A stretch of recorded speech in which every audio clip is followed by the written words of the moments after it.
The great chamber on Nexus Prime buzzed with nervous energy.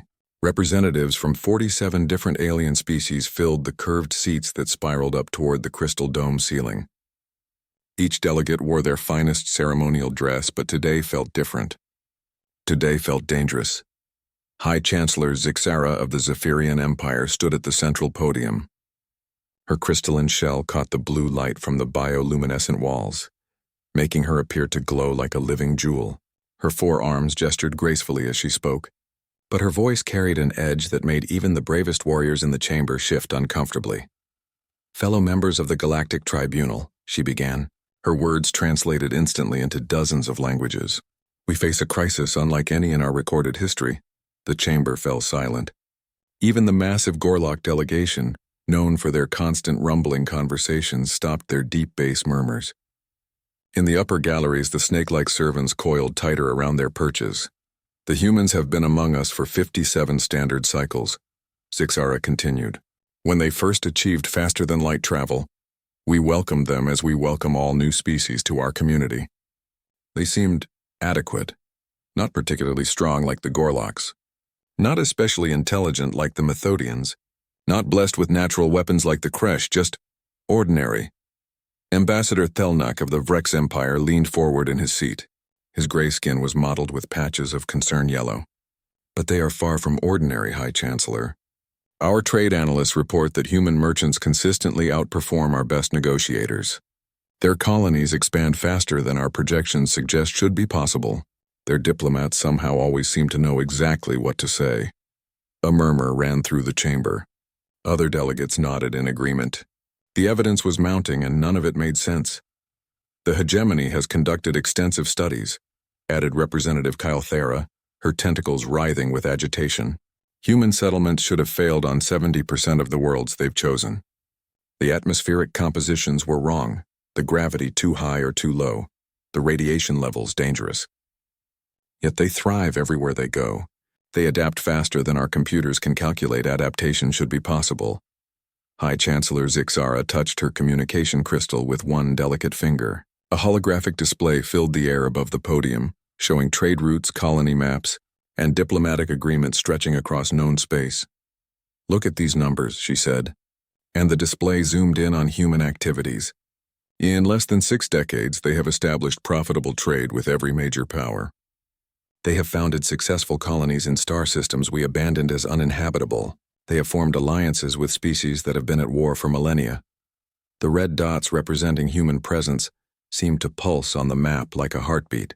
There were so many of them now, scattered across the galaxy like seeds that had grown into mighty trees. General Krex of the warrior clan stood up, his massive form casting a shadow across several rows of seats. "Perhaps they are simply better than we expected, High Chancellor. Some species have natural advantages." "Natural advantages." Zixara's laugh had a sharp edge to it. "General, our intelligence services have been monitoring human military capabilities since their first contact. They use chemical propulsion systems that are centuries behind our technology. Their weapons fire simple kinetic projectiles. Their ships have basic shielding at best. Yet somehow, in every border skirmish, every minor conflict, they emerge victorious." The display changed to show military engagement reports. Each human victory was marked with a blue star, and there were far too many blue stars for comfort. "The Kresh Confederacy lost 3 patrol fleets to human merchants last cycle," continued the High Chancellor. "The Outer Rim pirates, who have terrorized shipping lanes for generations, simply stopped operating in human space. When we asked the human trade representative about it, he smiled and said his people had reached an understanding with the pirates." Ambassador Vorth of the Titanium Worlds spoke up, his mechanical voice cutting through the chamber's growing unease. "High Chancellor, what exactly are you proposing? The humans have broken no laws. They have honored every treaty. They pay their tribute to the tribunal on schedule." Zixara's forearms spread wide, encompassing the entire chamber. "I am proposing that we face reality, Ambassador Vorth. The humans are not what they appear to be. Every analysis, every projection, every computer model tells us the same thing. What they are accomplishing should be impossible with the resources and capabilities they have shown us." She paused, letting the weight of her words settle over the assembly. "Which means," she continued slowly, that what they have shown us is not what they actually possess. The chamber erupted into discussions. Delegates leaned toward each other, speaking in urgent whispers. Translation devices struggled to keep up with the sudden flood of conversations in dozens of languages. Representative Calthera raised a tentacle for attention. "Are you suggesting that the humans have been lying to us?" "I am suggesting," Zixara replied, "that the humans have been very, very careful about what they show us. And that level of careful planning, extended over decades, suggests a level of sophistication that should terrify us all." The holographic display shifted again, showing human ships docked at various stations throughout the galaxy. They looked so ordinary, so primitive compared to the sleek vessels of the other species. But now, viewed through the lens of suspicion, they seemed almost deliberately crude. "Consider this," the High Chancellor said. "In all our observations of human space, we have never seen their military academies. We have never been invited to tour their primary shipyards. We have never met their greatest scientists or their military leaders. Every human we encounter is described as average for their species." General Krex's war paint began to shift to a darker shade, indicating deep thought. "You believe they have been sending only their lesser members to interact with us?" "I believe," Zixara said carefully, "that we have been seeing exactly what they want us to see. And if that is true, then we need to ask ourselves, what are they hiding? And more importantly, why are they hiding it?" The chamber fell silent again. The implications hung in the air like a toxic cloud. Ambassador Thelnak cleared his throat nervously. "High Chancellor, even if your suspicions are correct, what do you propose we do? We cannot accuse them without evidence." Zixara touched her crystal again, and the display changed one final time. Now it showed a formal document, written in the flowing script of the tribunal's official language. "I propose we give them a choice," she said. "We present the humans with the technology limitation protocols. They will submit to inspection of their capabilities, limitation of their expansion, and oversight of their military development. They will accept our guidance in all matters of galactic importance." "And if they refuse?" asked Representative Calthera. The High Chancellor's crystalline form seemed to grow brighter, more menacing. "Then we will know for certain that they have been deceiving us, and we will respond with the full military might of the Galactic Tribunal." The vote was swift and decisive. 44 species voted in favor of the ultimatum. Only the mysterious Wanderers abstained, and the Methodians requested additional time for calculations. The Draconic Hegemony's representative was not present, as usual, as the delegates filed out of the chamber, making plans for fleet movements and military preparations. None of them noticed the small device hidden in the chamber's bioluminescent walls. The device was barely the size of a grain of sand, and it had been recording everything, on Earth, in a conference room buried beneath the Swiss Alps. Admiral Sarah Chen turned off the playback device and looked around the table at her colleagues. The Terran Council's most classified meeting room had heard many secrets over the decades. But today's revelation was special. "Well," said Admiral Chen quietly, "it seems our 50-year performance has been too convincing. They actually believe we're primitive." Defense Minister Martinez laughed softly. "They think our average citizens are representative of our entire species. They have no idea what they're about to wake up." "The activation codes?" asked Dr. Rebecca Morse, head of the Biological Enhancement Division. "Already sent," Chen replied. "Every Apex Corps member in the galaxy should receive them within the hour. Operation Revelation is now in effect." She stood up and walked to the massive window that looked out onto the hidden facility below. Hundreds of technicians worked at stations monitoring every human in space, every ship, every settlement. For 50 years, Earth had been the ultimate puppet master, pulling strings so carefully that no one even noticed the strings existed. "Send a message to the tribunal," Admiral Chen ordered. "Tell them that humanity will consider their proposal and provide an answer within 7 standard days." "7 days?" asked Minister Martinez. Chen smiled, and there was something predatory in her expression. "We need to give our people time to get into position. When we reveal what humanity truly is, I want the entire galaxy to see it simultaneously." She touched a control panel, and new displays lit up around the room. Red dots began appearing on star charts throughout the galaxy, each one representing an Apex Corps operative receiving their activation codes. They wanted to see you.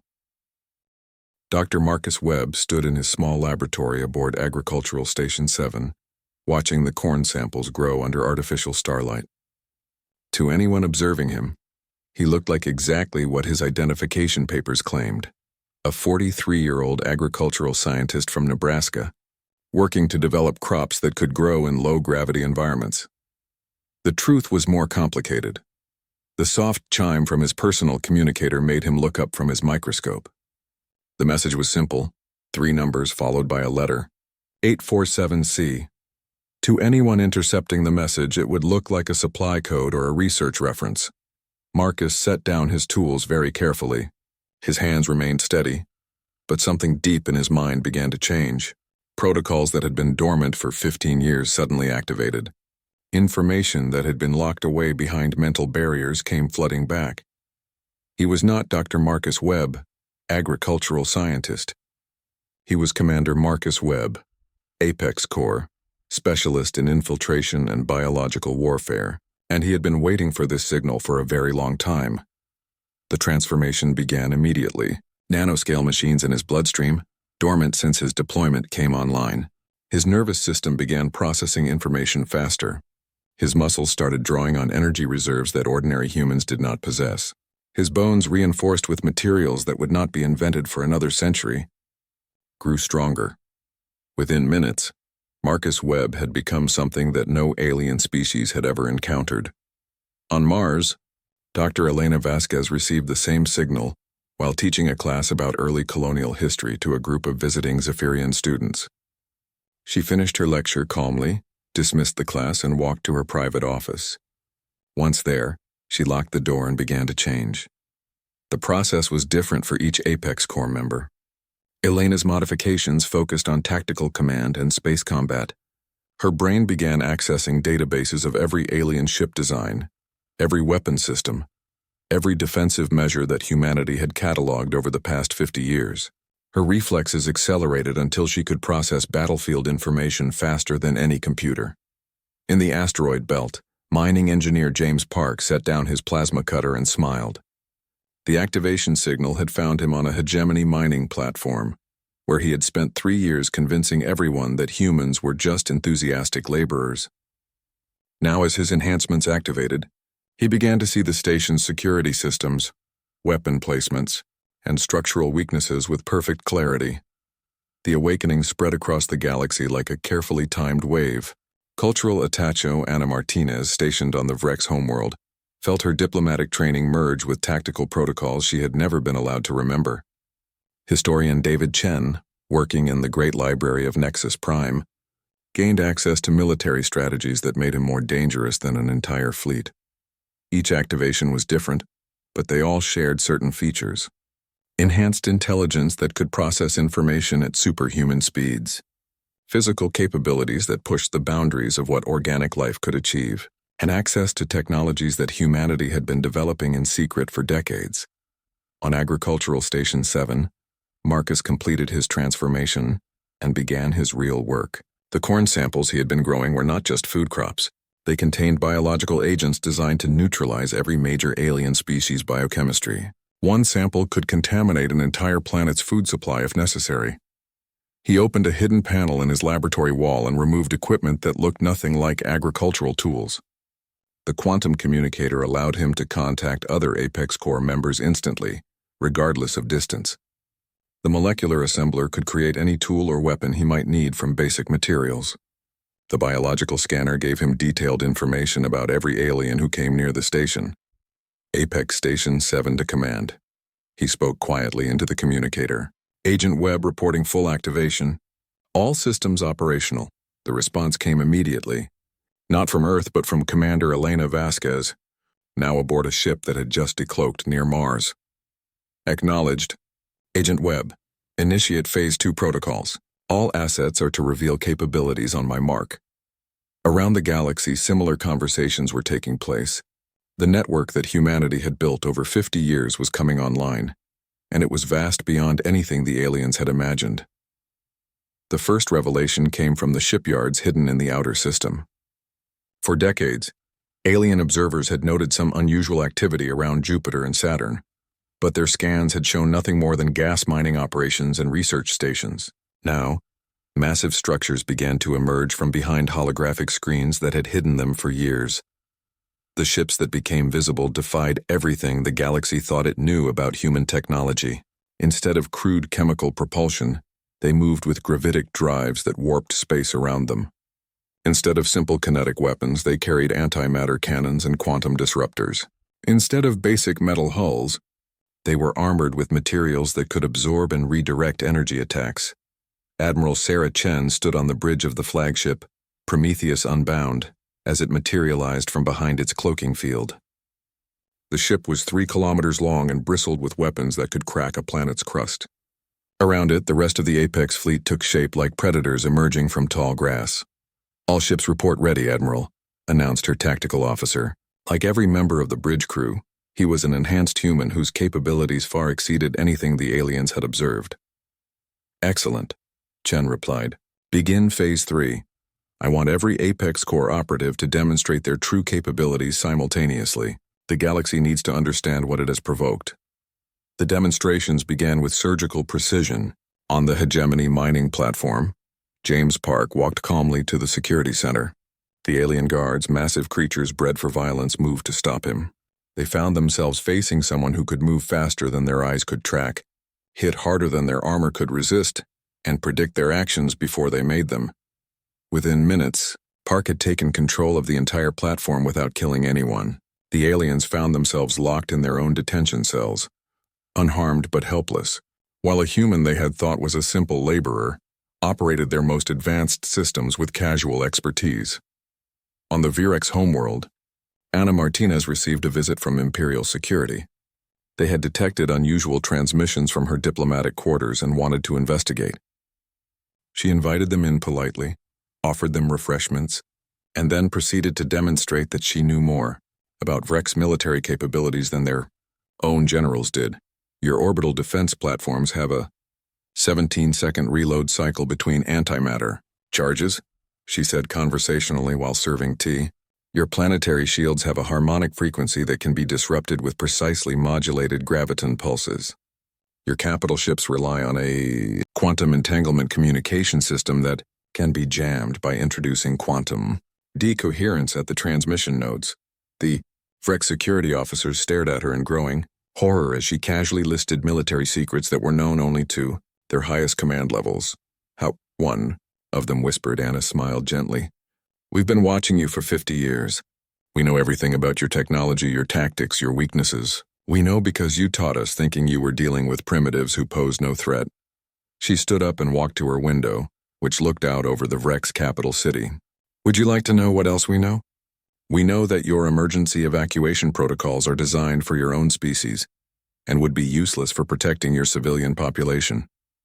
We know that your food distribution network has 17 critical nodes that, if disrupted, would cause famine within weeks. We know that your government maintains power through a complex web of blackmail and bribery that we have completely mapped." One of the security officers reached for his weapon. Anna turned back to them, and for the first time they saw something inhuman in her eyes. "I wouldn't," she said softly. "I am being very polite right now because my orders are to avoid unnecessary violence. But if you force me to defend myself, you will discover that what you think you know about human limitations is entirely wrong." The officer's hand stopped halfway to his weapon. Something in Anna's voice, some quality that spoke of absolute confidence and unlimited capability, convinced him that drawing a weapon would be the last mistake he ever made. Similar scenes were playing out across the galaxy. Apex Corps operatives who had spent years pretending to be ordinary humans were revealing capabilities that redefined what was possible.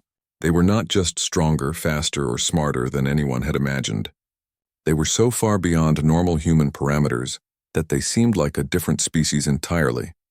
On Nexus Prime, David Chen walked into the Great Library's most secure section, where the galaxy's most dangerous knowledge was kept behind multiple layers of security.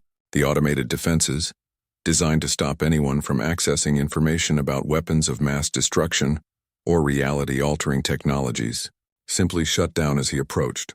"Good evening, Librarian Sixtel," he said politely to the creature that guarded the forbidden archives. "I'm here to return some books." The librarian, a being of pure energy contained in a crystalline matrix, flickered with confusion. I do not understand. You have not checked out any materials from this section. David Smile High Admiral Zixkar stood on the command bridge of the Zephyrian, Dreadnought Crystal Dawn, watching the tactical display with satisfaction. Around him, the largest military force in galactic history prepared for what would surely be the shortest war ever fought. The armada stretched for thousands of kilometers in every direction. Zephyrian crystal ships that could shatter planets with focused energy beams, Frex Empire battlecruisers armed with antimatter torpedoes, hegemony siege platforms that could reduce entire star systems to dust, Kresh destroyer squadrons built for speed and terror. 47 different species had contributed their finest warships to this moment. Human space appears unchanged, Admiral, reported his tactical officer. Our scouts detect only the same primitive vessels they have always used. No new deployments, no defensive preparations. Their orbital stations remain lightly defended. Zixkar's crystalline form sparkled with amusement. Of course, they appear unchanged. They believe their deception is still working. They think we don't know what they're hiding. The massive fleet had taken 3 weeks to assemble at the edge of human space. The logistics alone represented the greatest military achievement in galactic history. Fuel ships, supply carriers, mobile repair facilities, and command vessels created a temporary city in space that dwarfed most planets. All fleet commanders report ready for action, announced the communications officer. The humans have 7 minutes remaining to respond to our ultimatum. Zixkar touched his command crystal, and the faces of dozens of alien commanders appeared on holographic displays around the bridge. Each one represented millions of trained warriors and weapons capable of sterilizing entire worlds. My fellow commanders, he said formally, today we end the human deception. Today we show them what happens when a primitive species attempts to manipulate their betters. The timer on the main display showed 6 minutes until the deadline. Around the fleet, weapon systems charged to full power. Antimatter containment fields stabilized. Energy cannons focused on their targets. The largest military force in galactic history prepared to unleash destruction on a scale that would be visible from neighboring star systems. Admiral, called the sensor operator, I'm detecting some unusual readings from the Jupiter system. Energy signatures that don't match our databases. Zixkar glanced at the readings dismissively. Probably mining operations trying to hide from our scanners. Focus on the primary targets. The countdown reached 0. No message came from Earth. The humans had chosen war. All ships, Zixkar announced, commence Operation Humility. Show them the true meaning of power. The attack began with a coordinated strike designed to cripple human space defense in the first few minutes. Antimatter torpedoes launched toward Earth's orbital stations. Energy beams swept toward the Mars colonies. Kinetic bombardment platforms targeted human settlements throughout the inner system. It should have been over in moments. The combined firepower of 47 species, focused on targets that appeared to have only basic defenses, should have ended human space travel permanently. Instead, something impossible happened. The attacks simply stopped working. Energy beams hit barriers that shouldn't exist and scattered harmlessly. Antimatter torpedoes exploded against shields that materialized from nowhere. Kinetic projectiles struck defensive fields that bent space itself. What is happening? Zixkar demanded, staring at the tactical display in confusion. The answer came from the Jupiter system. Ships began appearing from what had seemed to be empty space. Not the crude human vessels the galaxy was familiar with, but sleek predators that moved like living things. They emerged from cloaking systems so advanced that they had been invisible even to the most sophisticated sensors. The lead ship identified itself with a simple transmission. This is Captain Elena Vasquez of the Terran vessel Prometheus Unbound. You attacked our civilian populations. That was a mistake. The human fleet that materialized around Jupiter was unlike anything in the galactic databases. The ships moved without visible propulsion, gliding through space as if the laws of physics were merely suggestions. Their hulls seemed to absorb light, making them difficult to track visually, and the energy readings they produced suggested power sources that shouldn't be possible. All ships focus fire on the human vessels, Zixkar ordered, fighting to keep panic out of his voice. Concentrate everything on their lead ship. The galaxy's most powerful weapons turned toward the Prometheus. Unbound. Enough firepower to destroy. A small moon converged on the human flagship in a display that lit up space like a newborn star. When the light faded, The human ship was still there. It hadn't even moved. Interesting. Captain Vasquez's voice came across the communication channels with casual amusement. Is that really the best you can do? We expected more from the combined fleets of 47 species.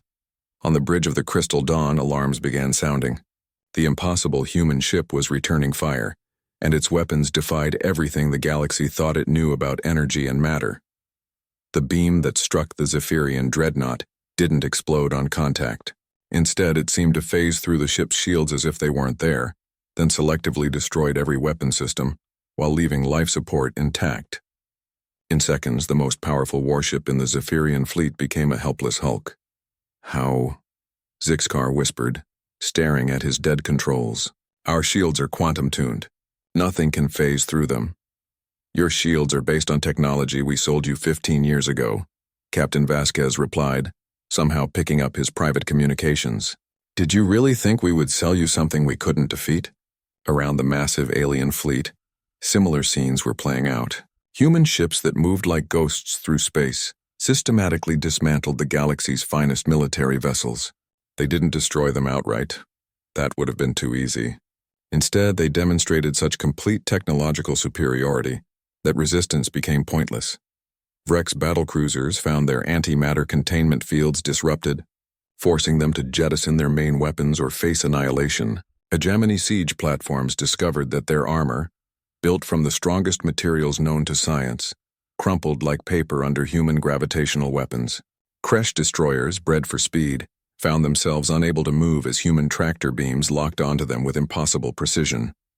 The battle, if it could be called that, lasted exactly 37 minutes.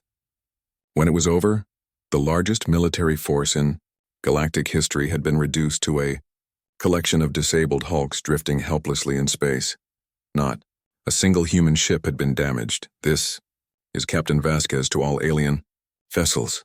The announcement came across every communication channel simultaneously. Your crews are unharmed, but your ships are no longer capable of offensive action. You will be escorted to the edge of our space, where you may contact your governments and explain what you have learned today. Admiral Zixcar sat in his command chair, staring at the tactical display that showed his entire fleet marked with red symbols indicating disabled. Around him, his crew worked frantically to restore even basic communications. Sir, his tactical officer called out, they're docking with our ships. Boarding parties. Zixcar expected to see armed soldiers in combat armor forcing their way aboard his vessel. Instead, the airlock opened to admit a single human in what appeared to be a simple jumpsuit. The figure walked onto the bridge with calm confidence, looking around at the disabled systems with professional interest. Admiral Zixcar, I presume, the human said politely. I'm Commander Sarah Kim, Apex Corps. I'm here to ensure your crew's safety and to answer any questions you might have. The alien admiral stared at the human woman who had just walked onto his ship as if she owned it. How did you get past our security systems? Commander Kim smiled. What security systems? Admiral, your entire fleet was designed using technological specifications that we provided through various intermediaries over the past 50 years. Every system, every protocol, every defense, we know about them because we helped create them. She gestured toward the tactical display, which flickered back to life under her touch. Would you like to see something interesting? The display showed the battle from the human perspective. Admiral Zixcar watched in growing horror as the tactical analysis revealed the true scope of human preparation. Every ship in his fleet was outlined in red, with detailed information about its weapons, defenses, crew complement, and weaknesses. The humans had known exactly what they would be facing before the battle began. We've been monitoring galactic military development for 50 years, Commander Kim explained conversationally. Every new weapon, every defense system, every tactical doctrine, we've been involved in their creation either directly or indirectly. When you improved your ships, you used materials we suggested. When you developed new strategies, you based them on scenarios we provided. When you trained your crews, you used manuals we helped write. The implication struck Admiral Zixcar like a physical blow. You've been controlling our military development. Guiding it, Commander Kim corrected. We wanted you to be strong enough to maintain galactic peace, but not so strong that you could threaten us. Dr. Lydia Harrison sat in her office on Nexus Prime, watching the galaxy tear itself apart through the massive observation window. Outside, alien ships fled in every direction as news of the failed attack on humanity spread like wildfire. Emergency broadcasts filled the communication channels, and several species were already broadcasting surrender offers. To anyone observing her, Dr. Harrison appeared to be exactly what her credentials claimed: a xenoanthropologist studying alien cultures for the Greater Understanding Institute. Her office was filled with artifacts from dozens of species, and her research papers on interspecies communication were widely respected throughout the academic community. The truth was far more complex. Dr. Lydia Harrison was the architect of the most successful intelligence operation in galactic history. She touched a hidden control in her desk, and the office's walls became transparent displays showing real-time updates from across the galaxy. Each screen showed a different aspect of humanity's coordinated response to the alien ultimatum. What looked like chaos to the fleeing alien fleets was actually a carefully orchestrated symphony of strategic moves that had been planned for decades. "Computer, activate secure channel Omega-7, she said quietly. "Channel active." "Dr. Harrison?" The computer replied in a voice that sounded nothing like the standard AI systems used throughout the galaxy. "All Apex Core strategic coordinators are standing by." The displays around her office lit up with the faces of humans she had worked with for 30 years. To the outside galaxy, they were diplomats, scientists, traders, and cultural observers.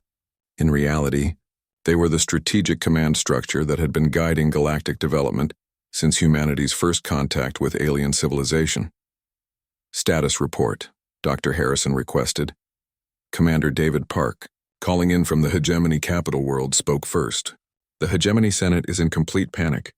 They're discovering that 40% of their military infrastructure was built using human-supplied components. Every major shipyard, every weapons facility, every communication center, we have backdoors into all of them." Dr. Anna Martinez, positioned in the Vrex Empire, continued the briefing. "The Imperial Court is demanding answers about how their most classified military secrets were compromised. They're just beginning to realize that their entire intelligence network has been feeding information to us for years. The Zephyrian Confederacy is calling for emergency sessions," added Agent Rebecca Morse from the Crystal Worlds. "They're reviewing every trade agreement, every technology transfer, every cultural exchange they've had with us. They're finding human fingerprints on everything." Dr. Harrison nodded with satisfaction. "Excellent. Phase 4 is proceeding according to schedule. Begin the revelation protocols." She stood and walked to the center of her office, where a holographic projector displayed a three-dimensional map of the galaxy. Red dots marked human positions. Blue dots showed alien military assets, and green dots indicated key infrastructure points. The pattern that emerged was stunning in its complexity and scope. "Ladies and gentlemen," Dr. Harrison announced, "it's time to show the galaxy exactly how long we've been playing this game." The revelation began with the release of classified documents that had been prepared years in advance. Across dozens of worlds, human operatives simultaneously uploaded detailed records of every interaction between humanity and the galactic community. Trade agreements revealed hidden clauses that gave humans access to alien technology. Cultural exchange programs showed systematic intelligence gathering operations. Scientific collaborations demonstrated how humans had guided alien research toward goals that served human interests. On the Vrex homeworld, Imperial investigators discovered that the human cultural attachment had been documenting their military capabilities for decades. Every parade, every military exercise, every weapons test had been recorded and analyzed. The humans knew the range of every weapon, the armor thickness of every ship, the training level of every unit. "This is impossible." The Vrex military intelligence director stared at the data streaming across his screens. She attended cultural events. She studied our poetry and art. She was writing academic papers about our literature. His aide, looking pale, handed him another data crystal. "Sir, you need to see this." These are her real academic papers, published in classified human military journals. She's been writing tactical analyses of our entire civilization. The crystal contained Dr. Martinez's true work, detailed studies of Vrex psychology, command structure, and decision-making processes. Every cultural event she had attended had been used to build psychological profiles of key military leaders. Every conversation about art and literature had revealed information about how the Vrex mind processed stress, authority, and fear. She knows how we think. The director whispered. She knows how we'll react to any situation before we do. Similar discoveries were happening throughout the galaxy. The hegemony found that their human trade partners had been mapping every supply route, every manufacturing center, every resource depot. What had appeared to be mutually beneficial commerce had actually been a comprehensive survey of their entire economic infrastructure. The Zephyrians discovered that human scientists, invited to study their unique crystalline biology, had been developing weapons specifically designed to disrupt their electromagnetic nervous systems. 50 years of collaborative research had given humanity the tools to neutralize the entire Zephyrian population without firing a shot. Dr. Harrison watched the reports flowing in from across the galaxy as alien species realized the scope of human infiltration. On her displays, she could see alien leaders having frantic discussions about how to respond to a threat they were only beginning to understand. "Computer, show me the infrastructure analysis," she requested. The holographic display changed to show the galaxy's critical systems highlighted in different colors. Transportation networks appeared in blue, communication systems in yellow, power generation in red, and food production in green. Every system showed the same pattern: human involvement at key points that would allow complete control if necessary. 47% of galactic shipping uses navigation systems with human-manufactured components, the computer reported. 63% of intersystem communication relies on quantum entanglement networks installed by human technicians. 81% of major worlds receive food imports processed through facilities with human-designed safety systems. Dr. Harrison smiled. The numbers told the story of humanity's true strategy. They hadn't conquered the galaxy through military force. They had made themselves indispensable to its basic functioning. "Show me the dependency web," she commanded. Display transformed into a complex network of connections showing how alien civilizations relied on human technology, expertise, and infrastructure. Remove humanity from the equation, and galactic civilization would collapse within months. The Kresh warrior clans discovered that their ritual combat drugs, purchased from human pharmaceutical companies, contained monitoring nanites that reported the location and health status of every warrior to human intelligence services. The proud warrior race had been unknowingly wearing tracking devices for decades. The Methodian collective found that their massive computing networks, enhanced with human quantum processors, had backdoors that allowed human artificial intelligences to access any information in their databases. Every calculation, every analysis, every strategic decision had been observed and recorded. Most disturbing of all, the Outer Rim Mining Consortium learned that human geological surveys had identified resource deposits that the aliens hadn't even discovered yet. Humanity knew where every valuable material in the galaxy was located, and they had been quietly positioning themselves to control access to it. "The scope of this operation is staggering," Dr. Harrison said to her assembled coordinators. "We have spent 50 years becoming essential to every aspect of galactic civilization. We are their trading partners, their technology suppliers, their cultural advisors, their scientific collaborators. We are so deeply integrated into their societies that removing us would cause complete collapse." Agent Park nodded grimly. The hegemony just figured that out. Their economic analysts estimate that cutting all ties with humanity would cause a 96% reduction in their industrial capacity. "They literally cannot afford to fight us." "The Vrex are having the same realization," added Dr. Martinez. "Their food distribution system depends on human agricultural technology. Their space fleet uses human navigation systems. Their medical facilities rely on human pharmaceutical supplies. We've made ourselves necessary for their survival." Dr. Harrison turned back to the galactic display, where green dots were beginning to appear near alien homeworlds. These represented Apex Core operatives moving into position for the final phase of the operation. "And now," she said quietly, "they get to see what happens when they threaten the people who keep their civilization running." The demonstration began with subtle disruptions. Ships using human navigation systems found themselves slightly off course. Communication networks experienced brief delays. Power grids fluctuated just enough to be noticeable. Food processing facilities required unexpected maintenance. Each disruption was minor, easily explained as equipment malfunction or routine maintenance. But taken together, they sent a clear message. Human technology was ever Ambassador David Park stood in the Great Assembly Hall of Nexus Prime, looking out at the same curved seats where, just 3 weeks ago, the Galactic Tribunal had voted to deliver their ultimatum to humanity. Now those seats were filled with representatives who had come not to threaten, but to surrender. The irony was not lost on him. 3 weeks ago, he had been just another diplomatic observer, quietly taking notes on alien proceedings while pretending to represent humanity's modest interests in galactic affairs. Today he stood at the central podium, where High Chancellor Zixara had once declared war on his species. The transformation he had undergone was invisible to casual observation. David still looked like the mild-mannered cultural attaché, who had spent years studying alien poetry and writing academic papers about interspecies communication. But the nanite enhancements in his nervous system now allowed him to process information at superhuman speeds, and the genetic modifications in his muscle fibers gave him strength that could crush steel. More importantly, the mental barriers that had hidden his true knowledge for decades had fallen away. David Park was not just a diplomat.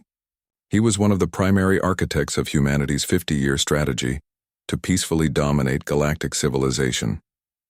Distinguished representatives, he began, his voice carrying clearly through the hall's acoustic enhancement systems. We gather today not as conquerors and conquered, but as species seeking a new path forward. The alien delegates sat in uncomfortable silence. Many of them were the same individuals who had voted for humanity's destruction just weeks ago. Now they found themselves in the position of supplicants, hoping for mercy from the species they had tried to eliminate. High Chancellor Zixara, her crystalline form dimmed with defeat, spoke first. Ambassador Park, we have come to formally withdraw our ultimatum and to request terms for peaceful coexistence. David nodded graviously. We appreciate your willingness to reconsider your position, High Chancellor. However, I think there may be some confusion about the current situation. He touched a control at the podium, and the hall's displays came alive with real-time data from across the galaxy. Fleet positions, economic indicators, resource flows, and population statistics painted a comprehensive picture of galactic civilization. You see, David continued, humanity is not interested in accepting surrender or dictating terms. We are interested in offering partnership. The alien delegates exchanged confused glances. This was not what they had expected. Species that demonstrated such overwhelming military and technological superiority typically demanded tribute, territory, or submission. Ambassador Thelnak of the Vrex Empire raised a trembling hand. Ambassador Park, with respect, we have seen demonstrations of human military capabilities that far exceed anything we possess.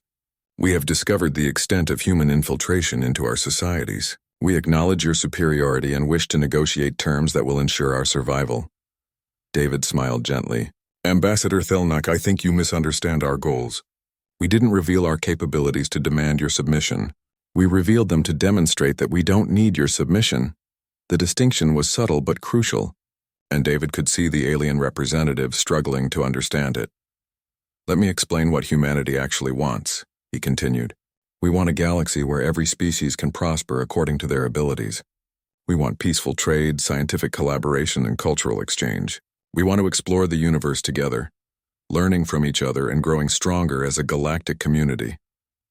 Representative Calthara of the hegemony coiled her tentacles nervously. But Ambassador, your species has demonstrated the ability to control or destroy any of us at will. How can there be equality when such imbalance of power exists? An excellent question, David replied. The answer lies in understanding the difference between capability and intention. The displays around the hall changed to show human activities throughout the galaxy.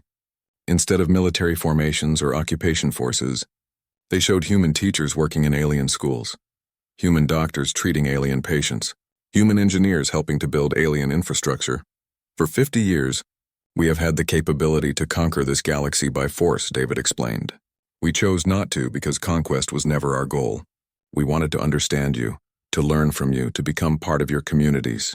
We wanted to earn our place in galactic civilization through contribution, not domination. General Krex of the warrior clans stood up, his massive form casting shadows across several rows of seats. You speak of partnership, Ambassador, but you have deceived us for half a century. You infiltrated our societies, mapped our weaknesses, prepared to destroy us. How can we trust species that has shown such capacity for deception? David's expression became more serious. General Krex, you raise a fair point. We did deceive you and we did prepare for war. But consider why we felt such preparation was necessary.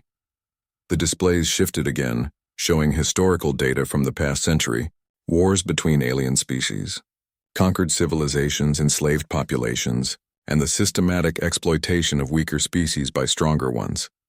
When we first detected galactic civilization, we found a galaxy ruled by might, David said quietly. The strong dominated the weak. The technologically advanced enslaved the primitive. Wars of conquest were common, and entire species were regularly wiped out for resources or territory. He gestured toward the assembled delegates. Every species in this room has either conquered others or been conquered themselves. The Vrex Empire alone has absorbed 43 smaller civilizations in the past 2 centuries. The hegemony maintains control through a system of economic slavery that keeps dozens of species in permanent debt. The Kresh clans conduct raids for sport, taking prisoners for their arena games. The alien representatives shifted uncomfortably as their own histories were laid bare. We prepared for war, David continued, because the galaxy taught us that war was inevitable. We infiltrated your societies because integration was the only alternative to isolation or aggression. We mapped your weaknesses because we knew that sooner or later, you would try to destroy us. High Chancellor Zixara's crystalline form pulsed with emotion, but we only moved against you because we feared your rapid advancement. And we only advanced rapidly because we feared your history of violence, David replied. It was a cycle that could only end one of 2 ways, with our destruction or with our victory. We chose to ensure our victory while minimizing the cost to everyone involved. The logic was inescapable, and the alien delegates could see it. Humanity had not chosen deception and infiltration out of malice, but out of rational fear based on galactic history. Which brings us to the present moment, David announced. We have demonstrated that we cannot be conquered or destroyed. You have acknowledged that continued conflict would be suicidal, so the question becomes, what kind of galaxy do we build together? The displays around the hall changed one final time, showing projection models for the next century. Each model represented a different path forward, from continued conflict to various forms of cooperation. We offer you 3 choices, David said. First, you can maintain the status quo. Keep your governments, your territories, your independence. We will withdraw our hidden operatives and limit our interactions to normal diplomatic and trade relations. You will be free to develop as you choose, with the understanding that we will defend ourselves if threatened. Several delegates nodded.